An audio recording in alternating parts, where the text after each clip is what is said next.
Hello mga Logi, meron ulit akong pacham recipe. This time ay gulay naman. So ito na, umpisa na natin. Naglagay ako ng butter. So nung natunaw na, nilagay ko yung ground pork. Tinoasted ko ng konti yung ground pork. Then add onions and garlic. Pag aromatic na yung amoy niya, pwede na natin i-add yung aking secret ingredients. So ito na yon.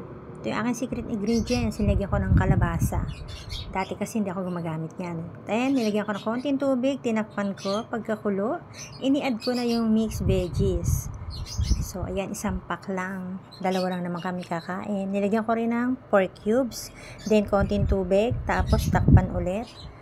Then, pag okay na, after 3 minutes, tikman natin yan. Oops, nilagyan ko pala muna ng siling labuyo. Inislice ko ng isang piraso para medyo may kagat ang lasa.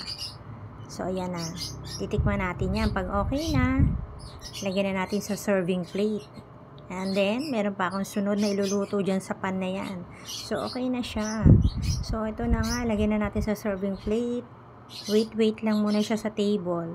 Dahil, iluluto ko na yung aking marinated pork chop. So, dun sa pinaglutuan ko na din ng gulay, dito natin ipiprito yung pork chop. So, 3 pieces lang siya. Dalawa lang naman kaming kakain.